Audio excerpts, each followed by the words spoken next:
కడప జిల్లా మైదుకూరు నియోజకవర్గం చాపాడు మండలం ఎన్ ఓబాయపల్లి పంచాయతీకి చెందిన తిప్పిరెడ్డిపల్లె ఎస్సీ కాలనీ మహిళలు తమ సమస్యలను పట్టించుకోవడం లేదని అధికారులపై ప్రజాప్రతినిధులపై తీవ్ర ఆగ్రహం వ్యక్తం చేశారు. కాలనీలో ఉన్న రహదారిని పగలగొట్టి నెలలు గడిచినా ఇప్పటి వరకు మరమ్మతులు చేపట్టకపోవడంపై మహిళలు తీవ్ర అసంతృప్తి వ్యక్తం చేశారు. పలుమార్లు సంబంధిత అధికారులను కలిసి వినతి పత్రాలు అందజేసినా ఫలితం లేకపోవడంపై వారు ప్రశ్నల వర్షం కురిపించారు. ఎన్నికల సమయంలో మా ఇళ్ల ముందుకు వచ్చి ఓట్లు అడిగే మీరు ఇప్పుడు మా కాలనీలోకి రావడానికి కూడా ఇబ్బంది పడుతున్నారా? మా ఓట్లు మాత్రమే అవసరమా? మా పిల్లలు బురదలో నడుచుకుంటూ స్కూలుకు వెళ్లడం మీకు కనిపించడం లేదా అంటూ మహిళలు నిలదీశారు.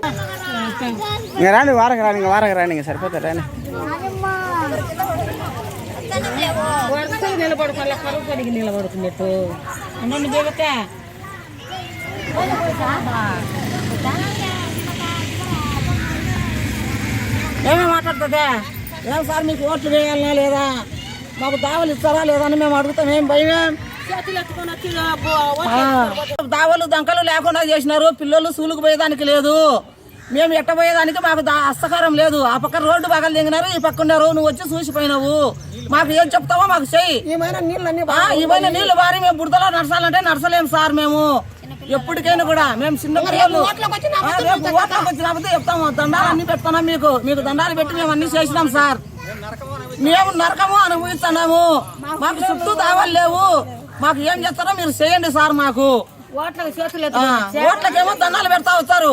సరే, మాకు సంస్కారం చేసేదానికి మాకు హస్తకారం లేదా? మాకు న్యాయం చేయాలని మేము ఒప్పుకుంటున్నాము. మమ్మల్ని ఏమన్నా చేస్తారా? ఊళ్ళో లేకుండా చుట్టూ దావాలు లేవు మాకు. తిప్పిరెడ్డిపల్లె గ్రామంలో మాకు ఎస్సీ కాలనీలో మాకు దావలే లేవు. మాకు ఏం చెప్తారా చెప్పండి. మీరు చెప్తారా? పెడతారా లేదా సార్? మాకు చేస్తారా? న్యాయం చేస్తారా చేయరా? ఆ రెండు చెప్పండి సార్. మాకేం అవసరం లే, మాకు దావలే లేవు. ఆ పెద్ద మంచి కాలు చేతులు లేకుండా పోయినా అయిపో పట్టించుకోలే.